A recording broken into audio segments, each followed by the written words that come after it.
Who do you think Orlando should take, Russillo? Right now. It's really hard because of all these guys, and I have changed my mind throughout the entire thing, but I think I'm going to say Banchero. Okay, what do you got, KOC? You have Chet? Chet. Kyle, you have Chet? Yeah, I think anybody that gets number one should take Chet. That's my opinion. Cerruti sold me on Chet. I'm going to mark Chet down for that. Okay, OKC at number 2. I have for keepers for them SGA, Giddey, and Dort. I mean, the irony of this is they just needed to get in the top 3 and get one of these guys. Somebody with size is perfect. I think any of them they would have liked. Jabari, let's say Paolo, one of those two. Let's say Chet goes first. Jabari or Paolo. I think we can all agree if Chet's there too, OKC would probably take him there. But KOC, Paolo or Jabari for OKC, how Presti thinks, and the team they have already. In a vacuum, I like Banchero more as a prospect. For OKC specifically, I like Jabari Smith more because of the shooting, defensive versatility, the fit next to Giddey and SGA. That's a pretty exciting trio, young trio to build with. I agree with that. What do you say, Kyle? I think they've waited so long and built on this for so long and not knowing what this future is going to be like with Shea. I think you don't necessarily worry about fit, even though it'd be fun with Jabari. I think you take Paolo. He's more likely to be a franchise player. You're more likely to have the option to pivot if they want to and build around him. I think Paolo's a better pick there for me, in my opinion. The weird thing about this OKC thing, feeling like we're waiting forever, we haven't even really started waiting. You know, it's a really weird dynamic. And if Presti didn't have all the deserved equity, by the way, of what he's done in the past, then people would just look at this entirely differently. I'm not even sure SGA, if they couldn't figure out a way to flip him for something else, that they wouldn't do it, because I've heard it. I don't know if it's true. I've just heard it time to time. I remember we talked about that. What was that, a year and a half ago? We talked about him in the Knicks. And Cade, too. Last year, there was the talk about trying to get Cade. Yeah. So, you know, you guys have all brought up really good points because the Giddey dynamic, if Shea is there, you're like, okay, do I want another ball initiating player? I'm of the belief, like, I want as many guys that can initiate their own offense as they can now. Like, that's what I love. I love team, but that also can be the worst way to build your team, especially when it's younger, because guys are like, I'm not sure how to take turns, and taking the ball out of Giddey's hands and then Shea on the drive. So it would have to be me trusting that even with this group, Paolo can kind of figure out how to fit in when he needs to, but Jabari would be the easier one early on. So I'll say Jabari. I think Jabari wins the lottery if OKC takes him. I think that's the single best fit of any guy with any of these 3 teams, where you get to play with he has Giddey in his life for the next 10 years. Like, just that alone, not to mention the SGA piece. I think it's a good point about could they upgrade with SGA, but ultimately, that's the kind of team I want to see him go to. Like, good guards. I think he's super competitive.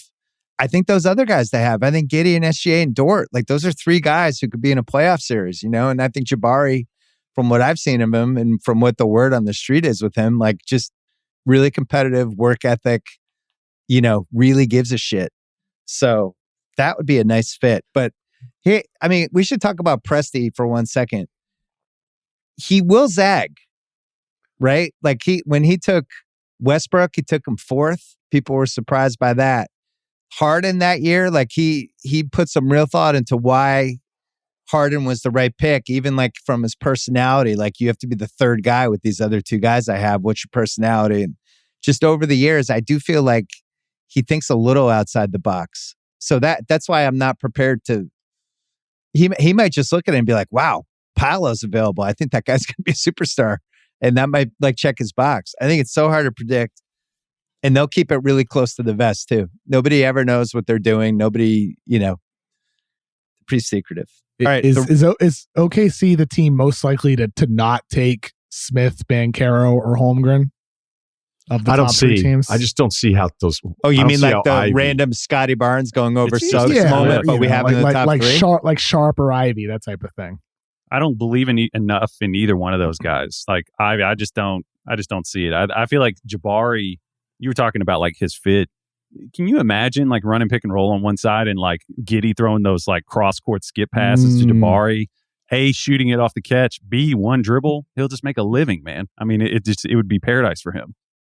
I really like that guy, and I want him to go to the right team. Houston, who do you think they're hoping is there? Because I don't think Chet, whether he goes 1 or 2, I don't think he'd last to 3. So who do you think they want out of Jabari and Paolo based on the team they have? Or are they just best player available? What do you think, Russillo? I mean, it's kind of covers some of the same stuff we've already talked about, but I thought Kevin brought up really good points about Jabari coming in and kind of changing that stuff around. But, if you want to dig into it, the guys that are pro Paolo, that means they have to argue against Jabari a little bit, would say personality-wise, like Paolo's not going to take shit. And Jabari might, because he kind of did at Auburn, where these guards were just atrocious for him. But when it's right, and you see him pull up, I mean, it's this jumper that you can't believe a kid his age has in his bag. Like, it's this pull-up jumper that's perfection off this chiseled body. And, with more spacing in the league and him being set up in better situations, because he just will be, because he'll be so much better than what he went through in college. I mean, maybe, I don't know if Jalen and Kevin Porter Jr. at this point, that'd be something that they'd be focused on there. But of the two, it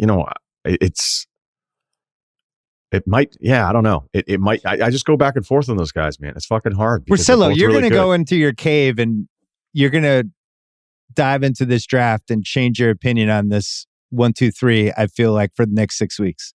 I don't feel like you're set. No, I already have been, is my point. I've already done all my reports on like the top, 30. And I have a really hard time with these guys at the top.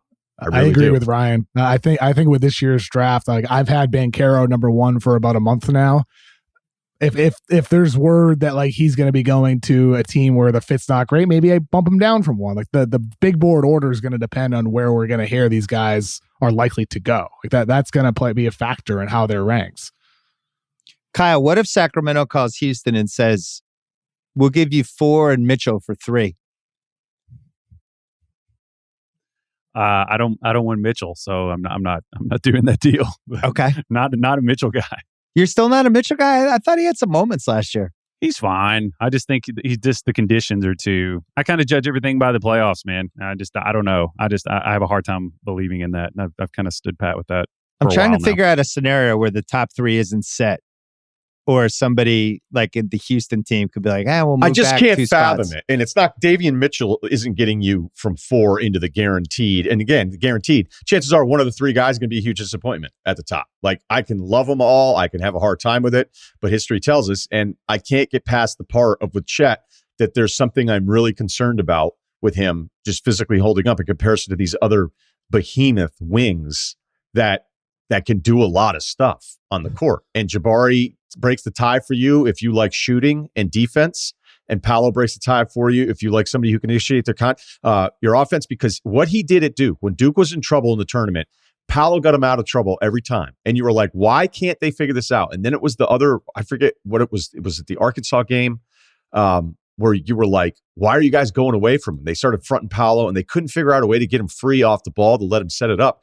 And then the backup guard, Roach, saved their ass with these impossible shots. But there was a stretch at the close of that game, big minutes, where Paolo was fixing everything just by doing simple high ball screen, drive, or kick stuff. So that's why I do like both guys, because despite the size, other than that, they're very different basketball players. And I'm imagining front offices are completely split about this stuff too.